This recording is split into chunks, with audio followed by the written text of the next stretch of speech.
Start. महोदय, आज हिंदी का स्वरूप राष्ट्र से अंतर्राष्ट्रीय होता जा रहा है। आज विश्व के लगभग 165 विश्वविद्यालयों में हिंदी पढ़ाई जा रही है। विश्व में हिंदी जानने, बोलने तथा हिंदी में उच्च शिक्षा प्राप्त करने की ललक जागृत हो रही है। इसके विपरीत भारत में शिक्षण संस्थाओं में हिंदी के प्रति मोह भंग होता जा रहा है।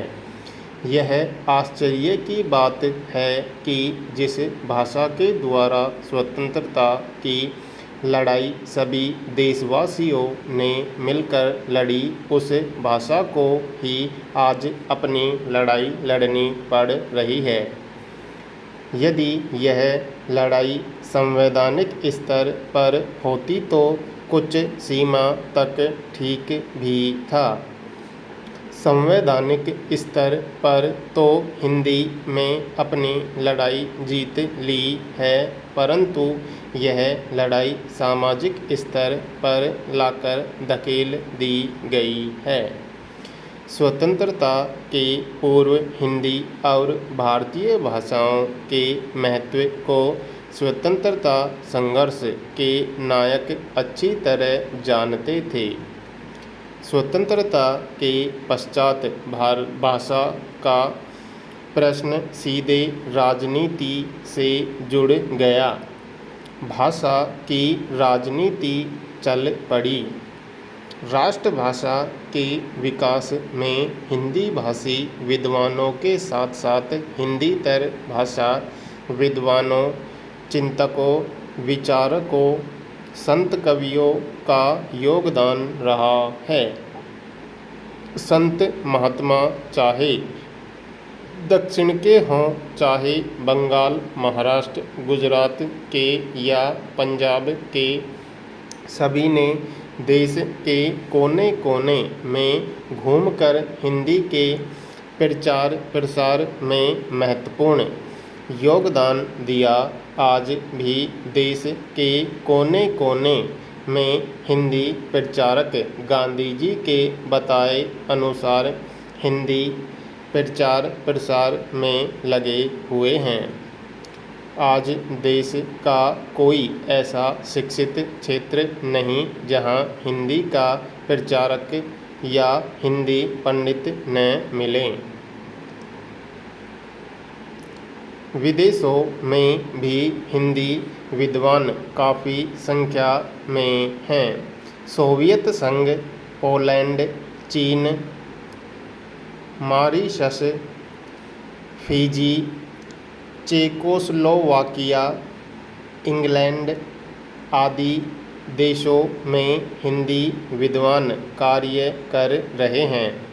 इतना होते हुए भी भारत में उच्च वर्ग में हिंदी के प्रति आकर्षण या मोह नहीं है। आज दूरदर्शन पर जो अंग्रेजी अस्मिता परोसी जा रही है, उसमें हिंदी का ही अहित अधिक है। हिंदी के कार्यक्रमों में भी अंग्रेजी को ठूंसा जा रहा है, अंग्रेजी को लादा जा रहा है। जब कोई अंग्रेजी वार्ता, समाचार, अंग्रेजी धारावाहिक आता है तो उसमें एक भी हिंदी का शब्द नहीं मिलेगा, परंतु हिंदी धारावाहिक समाचार में अंग्रेजी शब्दों की भरमार रहती है। धारावाहिक कार्यक्रम हिंदी में है, लेकिन उसका साक्षात्कार अंग्रेजी में होता है।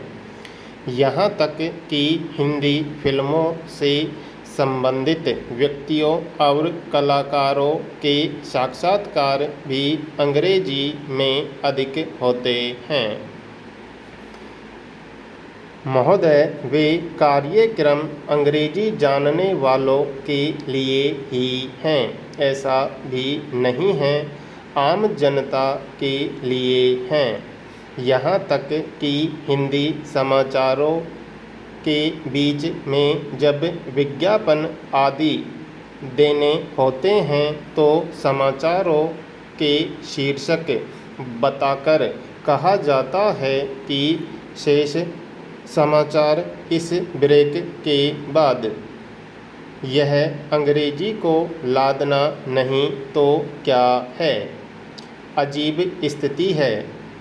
सुबह का व्यायाम कीप फीट अंग्रेजी में, धारावाहिक हिंदी में है लेकिन उसके शीर्षक अंग्रेजी में हैं। ऐसा नहीं है कि इन सबके लिए हिंदी या भारतीय भाषाएं सक्षम नहीं हैं और ऐसा भी नहीं कि अंग्रेजी में सब कुछ स्वाभाविक या सरल है।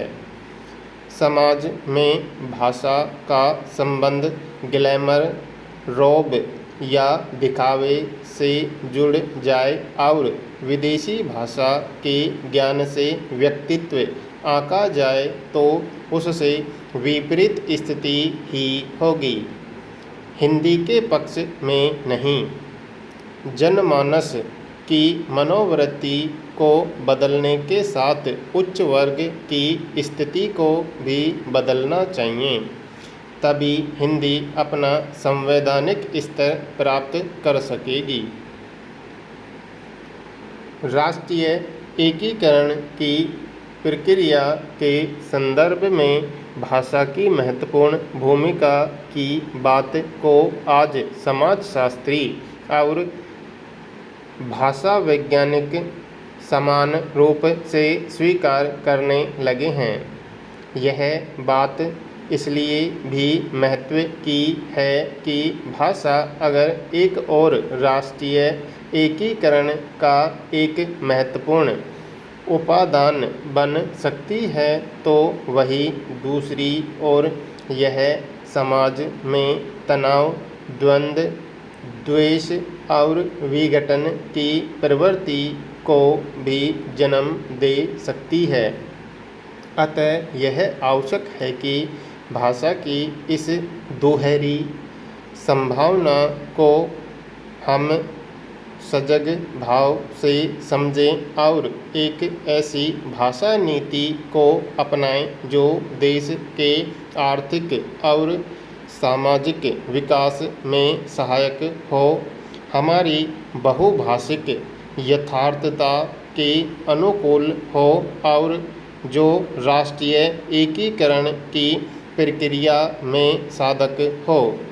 इधर हाल में अंग्रेजी में प्रकाशित 2 लेख सामने आए हैं जिसमें इस समस्या को उठाने का प्रयास किया गया है, पर भारत की भाषाई समस्या की पकड़ ढीली होने के कारण जो निष्कर्ष उनमें निकाले गए हैं वे न केवल भ्रांतिपूर्ण हैं बल्कि घातक भी हैं। इन दोनों लेखों की पृष्ठभूमि में राष्ट्रीय एकीकरण की प्रक्रिया के संदर्भ में हिंदी अंग्रेजी की भूमिका का प्रश्न रहा है। दोनों ही लेखों की ध्वनि यह रही है कि आज हम हिंदी को ज़रूरत से ज़्यादा महत्व दे रहे हैं और सरकार द्वारा हिंदी को दिया जाने वाला समर्थन देश के हिंदी हित में नहीं है। अपने पक्ष में इन दोनों विद्वानों ने कुछ निराले तर्क दिए हैं।